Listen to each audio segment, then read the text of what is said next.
সেদিন মাছ কিনতে যে সুপার শপে এই জিনিসটা দেখলাম, ভাবলাম দেখি তো কি আছে, তারপর কিনে নিয়ে আসলাম। আনার পরে যখন কাটার পরে আমি তো পুরাই অবাক।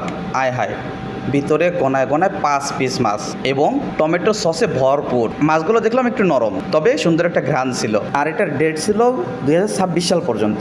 এত সুন্দর মাছ যেহেতু যেন-তেনভাবে তো আর রান্না করা যায় না, তাই রান্নার সকল প্রসেসিং রেডি করে চুলায় তেল গরম করে তার ভিতর দিয়ে দিলাম পেঁয়াজ কুচি। পেঁয়াজগুলো যখন হালকা একটু কালার চলে আসলো তখন দিয়ে দিলাম কেটে রাখা মরিচগুলো। পেঁয়াজ আর মরিচ ভালোভাবে তেলে ভেজে নিলাম। যখন বুঝতে পারলাম পেঁয়াজ মরিচ ভাজা হয়ে গেছে তখন দিয়ে দিলাম কেটে রাখা আলুগুলো। আমি কিন্তু আলুগুলো একদম ছোটো ছোটো করে কেটে নিয়েছি চিকন করে, কারণ মাছ যেহেতু নরম তাই আলুগুলো তাড়াতাড়ি সিদ্ধ হতে হবে।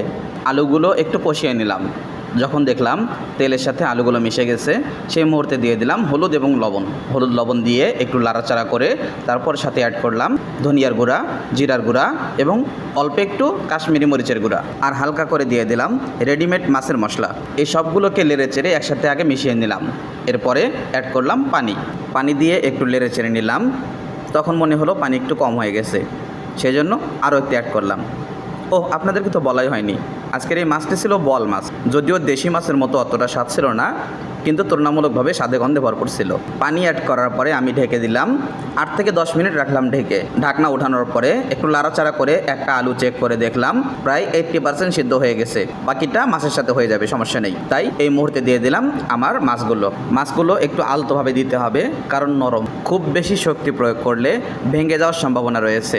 তাই আমি মাছগুলো দিয়ে হালকাভাবে লেড়ে আবার দিলাম ঢেকে। এখানে একটা জিনিস খেয়াল করলাম, এই মাছগুলো ঝোল না রান্না করে যদি আপনি আলু বেগুন দিয়ে চচ্চড়ি করেন তাহলে আশা করি এর চেয়ে ভালো স্বাদ পাওয়া যাবে। আমি চেষ্টা করব চচ্চড়ি করে একটা ভিডিও বানিয়ে আপনাদেরকে দেখিয়ে দিতে। তো যাই হোক, আমার রান্না অলমোস্ট হয়ে গেছে। হালকা একটু নিচে লাগছিল, সেটা আমি আলতোভাবে উঠিয়ে নিলাম এবং চুলার জালটা নিভিয়ে দিলাম। আজকের ভিডিওটা এই পর্যন্তই। আপনার কাছে কেমন লাগলো আশা করি কমেন্ট করে জানাবেন। সবাই ভালো থাকুন, সুস্থ থাকুন, ভালো রাখুন প্রিয় মানুষগুলোকে। আল্লাহ হাফেজ।